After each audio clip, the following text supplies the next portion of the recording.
Hello everyone, today we're going to explain population, fertility and demography policy and give information related to this topic.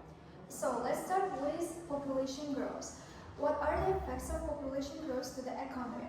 So population growth would be both benefit and hazardous to the economy. For example, let's talk about its advantages. So it creates a larger workforce, so it fills shortage of labor, and secondly, more people means more consumers, so more consumption for transportation, healthcare, education, etc. The advantages of population growth would be like scarcity resources, limited resources, less satisfaction, less utility of each person. So one of the former director, James Grant, gave his own ideas about the problem about population growth. He said, the central issue of our time may well turn out to be how the world address the problem of ever-expanding human numbers. So population growth has greatly changed over time from past to present, and it will continue shaping the economy in the future as well. So from the picture, we can see that for the most of human existence, the world population number have been few. When people first started to cultivate food through agriculture some 12,000 years ago, the world population was no more than 5 million people, and 2,000 years ago, the human numbers had grown to nearly 250 million people, less than fifth of the population of China today. And in just 4 decades, the number of population doubled again, bringing the total figure to almost 5.3 billion people. And today, the entire world entered the 21st century with over 6 billion people. And in more details, the world population is expected to reach 9.2 billion people in 2050s. So every year more than 75 million people are being added to the number of world population. Almost all of this net population increase, 97%, is in developing countries. But the problem of population growth is not simply a problem of numbers, it's a problem of human welfare and development. So growth rate of countries depends on 3 main factors: birth rate, death rate, and net migration. By saying birth rate, I mean crude birth rate. Crude birth rate is the number of child who born alive every year per 1,000 people. Death rate, the number of people who is dying every year per 1,000 people. And the last one, net migration. Net migration is the proportion of people who is migrating to the country over the number of people leaving the country. So I should mention that developing and developed countries experience very different population challenges. For example, let's take an example of youth dependency ratio. Youth dependency ratio is the proportion of people who is under age of 15. So youth dependency ratio is higher in developing countries compared to developed countries. And here we can see population pyramid, and developed countries and developing countries are differentiated based on their age distribution. So in the first graph, we can see developed countries. So the main population of developed countries are middle-aged people, and young and elderly people are less in these countries. But when it comes to developing countries, vice versa. So young are the main population of developing countries. So demographic transition. What is demographic transition?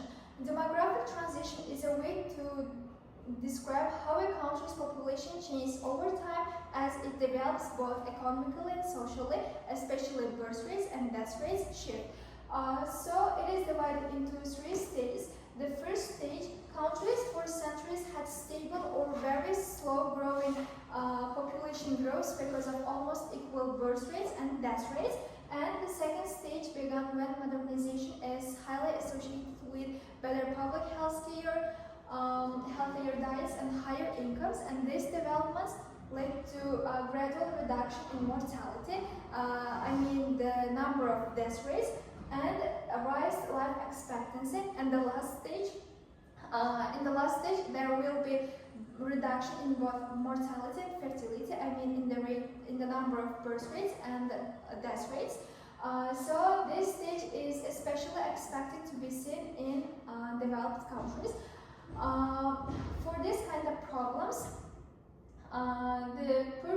called Malthus created his own theory, and according to his theory, population tends to grow very quickly as a geometric rate like 1, 2, 4, 8, and etc. It doubles every time. But when it comes to food production or resources, they tend to grow much more slowly as an arithmetic rate 1, 2, 3, 4. So as population grows, each person gets less land to farm. So it means less satisfaction, less utility, and it causes misallocation of resources. So the result of these problems is poverty. So his solution was for this problem moral restraint. He thought we should put the limit to the number of children.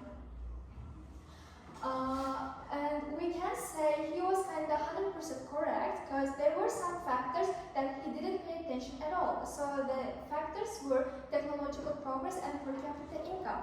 So, technological progress. The model ignores the enormous impact of technological progress, technological advancement in offsetting the growth inhibiting forces of rapid population increase. And secondly, per capita income. National rates of population increase are directly related to the level of national per capita income. So, as population number rates, national per capita rate also increases.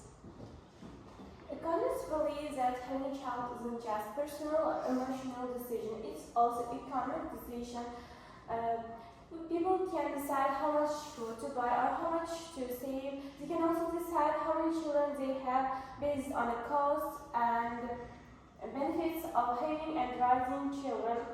This is called macroeconomic theory of fertility. There is an illustration of goods consumed by parents and number of children decide higher indifference score, high level of satisfaction. And point G is ideal for families.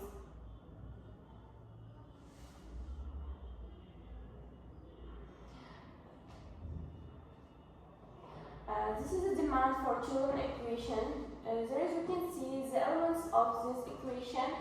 The greater household income, net price of children, price of all goods related to the children, is a higher quantity of children demanded, and higher prices for goods related to the children, fewer children demanded. And household demand for children is determined by preferences, desire, cost, opportunity costs, and income family earnings. In poor countries, people see children two ways. One of them is consumer goods, because 2 or 3 children viewed as a higher educated, and another one is additional or marginal or investment goods. And these children is low educated, working at a young age, and people faces trade-off. Many local children, low education, working in young age, and fewer high-quality children, higher educated and have a better future. And also there are 2 views. One is one unit, one household unit is with one goal, but now men and women have different preferences.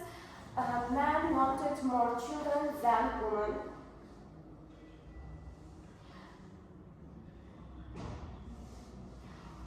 We need to improve women education, their role, and opportunity cost of staying home, employing in other jobs. They can help to improve bargaining power of women and fewer child in a family. Fertility may be lowered with rise women education, more female non-agricultural wage employment, rise in family income level, reduction in infant mortality, and others. Also executed family planning programs to help it. There you can see fertility rates and average years of educated women.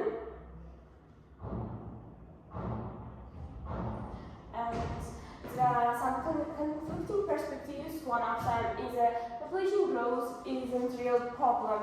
We can identify 3 general lines. One of them is the problem isn't population growth but other issues. The main 4 issues The one of them is under development, another one is water resource depletion and environmental destruction. And in developed countries consume higher consumption of overconsumption of world resources and population distribution. There are some places crowded but others are empty. We need to move people, not to stop burn people. Subordination of women, improve women education, well-being, health and others. Population growth is caused by developed countries. This arguments, one of them is neo-colonial. Rich countries are concerned with population growth in poor countries is strategic to hold back the development in developing countries. And critical view from neo-Marxists, population control is seen as racist or genocidal from white people. For many developing countries and regions, population growth is in fact desirable. Population growth is an essential ingredient for development. And for example, for arable lands mentioned neo-Marxists, there are underpopulated areas to cultivate food. And population growth is a real problem. There are three arguments. One of them is extremist argument, population and global crisis. One of them is food starvation, and another argument, political argument, population poverty cycle, and the need for family planning programs. And this income growth and empirical arguments, seven negative consequences of population growth, lower economic growth, poverty, adverse impact on education and health, food constraints, impact on the environment, friction over international migration. Goals and objectives. Despite these conflicting opinions, their common ground is best characterized by Robert Keeson. New consensus. It consists of three propositions. Population isn't primarily caused low levels, but with one factor of poverty. It's not numbers, but quality of life. Population growth is more consequences than cause of underdevelopment. And as you can see, our three policy goals and objectives approach to developing countries. What developing countries can do: persuasion through education, formal and informal, family planning programs, address incentives, for example, increasing school fees or subsidization for fewer children, families' income, and conversion is a good option. And raise the socio-economic status of women, increase employment opportunities for women. If women can earn more money, they can be self-sufficient and they want to fewer children. What developed countries can do: addresses resource use inequities. The 4.5% of population located in the United States, and they uses over 8% of world's energy systems in the world. There is a overconsumption of world non-renewable resources. More open migration policies to developing countries with wanting unskilled workers and other programs. How developed countries can help developing countries with their population programs. There are two approaches which can affect directly to developing countries system with organizational systems each. One of them is research in the technology of fertility control, and another one is financial assistance for family planning programs, public education, and in national population policy research activities. In overall, population growth and fertility rates strongly affect economic and social development. So demographic policies such as improving healthcare, education, and other sectors can help reduce fertility rates and manage population growth. Development isn't only about reducing population. The goal is a world where every child is wanted, every mother is healthy, and families live well. Education builds a better future, empowering women gives them a voice, and reducing poverty helps families to choose smaller and healthier families.